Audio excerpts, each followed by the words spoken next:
Good morning, good afternoon, good evening from wherever you're watching this video. I'm so excited that you're still with us in this space because this is the only space you will know more about how to come to the United States as an international student and some of the things that you need to prepare, some of the things that you don't know that I believe it is very, very important for you to know as you plan to come and study here as an international student. Now, if this is your very first time, I want to welcome you. My name is Jesse Minor. I have been an international student here in the United States for the last 2 years, and that's why I've dedicated this space to tell you more about how to come and study here as an international student and some of the things that you need to know. I also bring some colleagues, some friends who've been here, who came before me, who are still in school to share their journey so that they can inspire you if you have a dream to come and advance here, your studies here in the United States. So now it is very easy for me to tell you that you need to come and advance your studies here in the United States,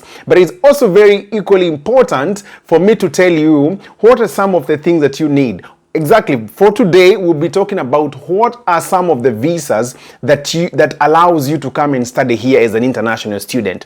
There are so many visas that can make you, that you can apply and come here in the United States. But if you want to come here as an international student, then here are some of the visas that I've prepared a list, and I will be going through this list and I'll be telling you who is eligible for this type of visa and why you should consider it as one of the visas if you have a dream to come and study here as an international student. So again, if you love this if you like this content, please don't forget to subscribe to my channel, and also there is a share button there. You can share with your friends if you love the content. So let's go direct to our type 1 visa, which is a very common visa that most of the international students I know here came with or used to and landed themselves here at the United States, as international students. And that is called the F1 student visa. F1 student visa. You know, for you to be eligible for this type of visa, there are some of the requirements that you have to meet.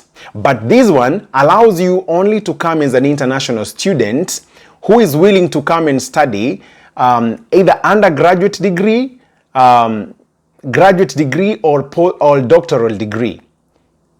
Yeah. So F1 visa allows you, if you have ambitions to come here and study as an undergraduate or a graduate or a doctoral student, then this is the type of visa that you should consider maybe exploring and seeing whether you're eligible in your home country. Now, what happens with this visa? If you're willing to go with this visa, then you must also be willing to come and enroll to be a full-time student. First, it requires that you must be approved or you must be accepted by a certified institution here in the United States that is offering an undergraduate degree, a graduate degree, or a doctoral degree. I hope that one is clear. And also it says, for a student to be accepted in this type of visa, then you have to have exemptors by the Student and Exchange Visas Program approved school. That's the same thing I'm saying, like that institution that is giving you the admission usually is certified by the Department of Homeland Department here in the United States through this program that is called the Student Exchange Visa Program. Now, also you need also to show a proof of financial support. It's not just a matter of getting the approval from the school.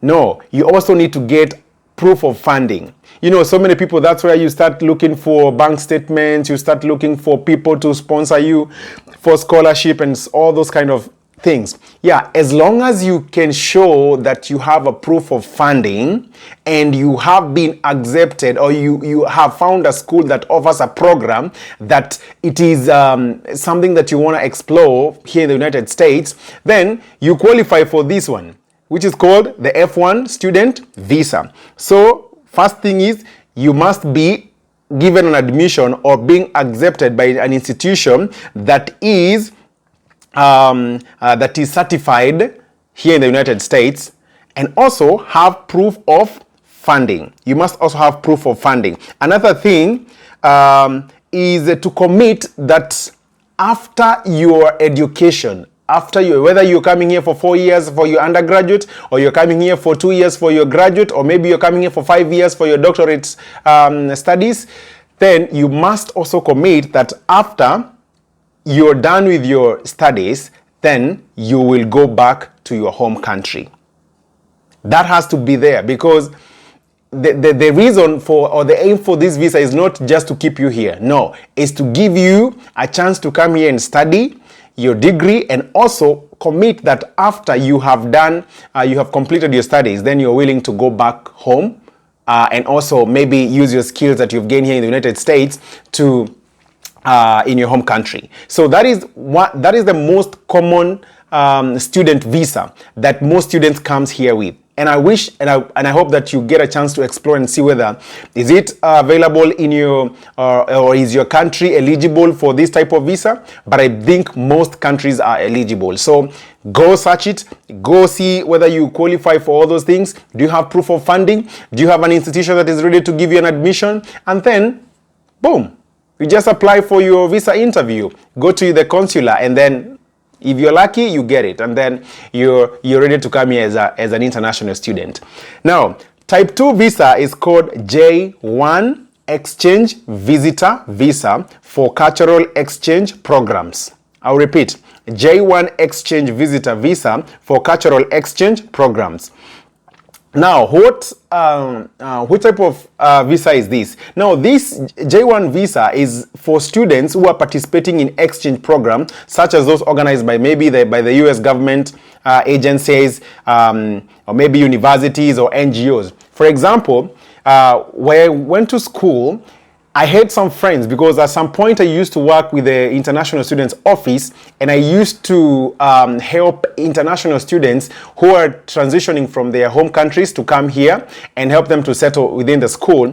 I met so many students from Germany, from Pakistan, from France, from, name them, so many countries. They have like an exchange program. They come here, maybe they study for 2 semesters, and then they go back to their home countries. Now, this type of visa is like an exchange kind of, like, you're not coming here to fully commit for full-time student. No, you're just coming here for a very short period of time, and then you go. Like, for example, for those students, and especially one student I remember very well from Germany, she was here just for only one semester, and then she went back to her home country to continue with her studies in her home university.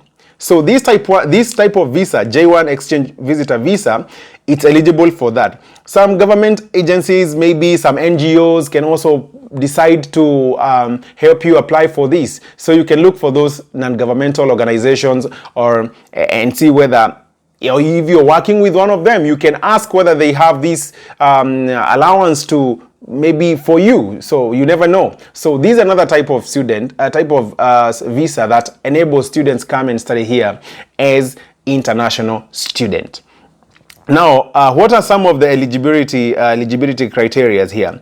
Now, before I mention that, this one is for students or scholars and researchers in exchange programs, including short-term study, internship, or work study. I think I mentioned that. And then, what is the requirement? You must have an acceptance by the sponsoring program. Let's say there's an NGO in your area that is offering to sponsor you to come and study here. Then you must have that acceptance letter from that sponsoring organization to show that they are actually helping you to come and advance your studies here. And so many people do that, and they land themselves here in the United States as international students.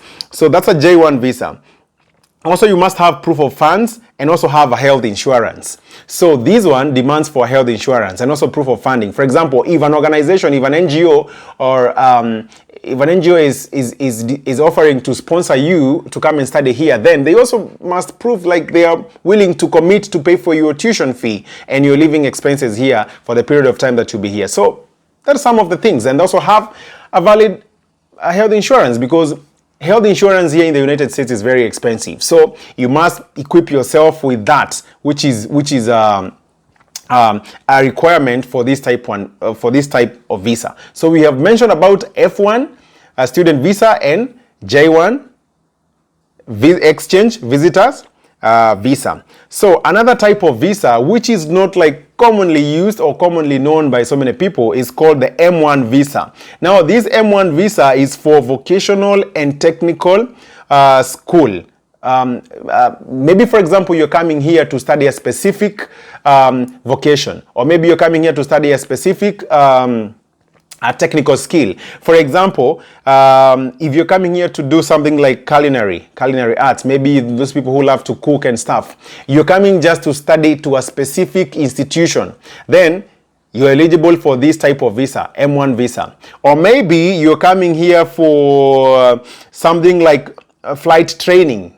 Maybe there is high demand for flight attendants, or maybe this kind of training, then you can use this type of visa, which is called M1 visa, to come and study here. So this one is just for vocational and technical fields, that if you're willing to come and study here with this, maybe for a specific technical skill, then this is the type of visa that you should consider. And what are some of the requirements? You must have acceptance from the SEVP, which we said it's the the student exchange visitors program. So that school or that institution that is offering that technical skill then must be approved. You know, this program called the SEVP, it's a program within the Homeland Security that has been granted permission by the US government to monitor international students, for those who come here to study. So that institution must be approved. So that is one of the requirements. Another one, you must also show evidence of financial ability to cover expenses. Also, you should also have a proof of funding, like I am able to fund this. Maybe I'm coming here for only 6 months to study this course, or maybe I'm coming here for 1 year to study this course, and then I'm capable to pay for this. So if you do, then this is another type of visa that you can. It is not very common. I haven't had so many people. Actually, I don't think I have met anyone who came here using this M1 visa, but I hope in future I will meet some of you guys. So those are actually like the major ones, but there are also other ways that you can find yourself here as an international student. For example, if you came here with an F1 student, and we said for an F1 student you have to commit that you have to go back to your home country after your period of study. Now there is an allowance. For example, if you are a STEM student, and a STEM student is someone who is taking any course that is in science, technology, mathematics, and engineering. So if you're in that field, then you have an allowance to apply for OPT, which is the optional practical training after your studies. You can use this. You can go for that training while you're still studying, and that will be like part of your study. For example, I'm saying, like, if you opt to do or to take your OPT before you complete your graduation, then you are eligible to. You can do that while still on F1 visa. But after graduation, for you not now to be on the other side of law, that now you see, when you got an F1 visa, you say that I will go back to Kenya, or I will go back to my home country to after my studies. Now, for OPT allows you, especially if you're on a STEM, to be able to be granted a chance to study, to work here in the United States. And that's what most of the STEM students utilizes here, because you just don't want to finish your studies and then immediately go back home, even without maybe enjoying the corporate world here in America. So that's what most international students are doing, and it's a very legal way. And so many people find themselves using that. So this OPT can be extended has a limit of 12 months. So after graduation, you have 12 months to use OPT, but it can be extended up to 36 months of STEM fields. That means you have like 3 years after graduation to work here with an F1 visa. So many things can happen within those 3 years. So you can opt to go back to school if you want to continue with your studies. yeah, so many things might happen during that period. Now, there's another one here that I also saw it while I was doing this kind of a research, which is called Community College 2x2 program. Now, this one is this is only for community colleges that offer cost-effective way to begin your studies. For example, you cannot compare the cost of study for a student who is enrolled in a public university here and a community college. A community college is way much affordable than a public university. And for example, if I knew from the beginning, I think I should have opted for a community college because it's cheap and it's easily manageable to do that. So if you're willing to come and study here, you can also come here with an F1 student visa to a community college. But there is this one called Community College and 2x2 program. So what is this? Now, this says community colleges offer a cost-effective way to begin your studies, with many allowing transfer to 4-year universities through 2x2. For example, let's say you have applied for a public or private university here and you don't get any admission. Then what do? You go for a community college. So if you get a community college, you come here, and some of them, they offer a transfer. So you can come to a community college and then transfer yourself after maybe you're done. Maybe your program was like for 2 years and you want to do your undergraduate here. Maybe you come here for 2 years in a community college and then transfer to public university through this program. So what are some of the who is eligible for this? This is for students seeking an affordable way to study in the US. Okay, that is for students seeking an affordable way in the US. And also F1 student is still required for this type of field. So you can see we are almost like going back to F1 student. So it's a very, very important type of visa, and I would recommend you guys to go and look and research and see whether something like that can work for you. Now, the other way is, like, for example, if you just want to come to study a specific language like English. You know, America is an English-speaking country. So if maybe your home country is not an English-speaking country and you want to come here and study, so there is that allowance that you can also come here. So let's see who is eligible for this. Okay, yes, you still need an F1 visa for that. Let's see, another one, there's another way that you can come here as an international student, which is direct admission through special programs. So, for example, some US institutions offer conditional or direct admission through partnership with overseas programs or pathway programs that ease the transition of studying here in the US. Yeah, you can, maybe you are working for an organization like, let's say, United Nations, or maybe, let's say, maybe an institution, maybe a university in your home country, and they have like partnership with the US government. Maybe the US government is doing research in that specific university. This is different from what we said, like this is different from J1 visa, which we said is for institution, like every institution can send their students to come and study to another institution here in the US. Now this is different. Let's say the US has maybe a research that they are conducting with a specific university in your country, and then they are sponsored. Like, for example, when I was in my undergraduate, there was a research that was being taken. There was an agricultural research being taken by the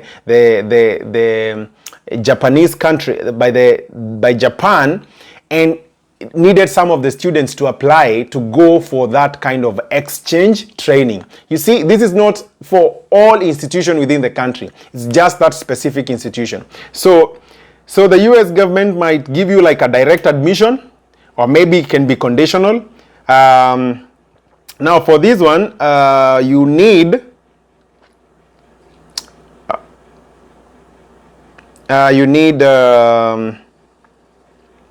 admissions requirements differ by program, but often offer additional support services and are ideal for students not fully meeting language and academic standards for direct entry.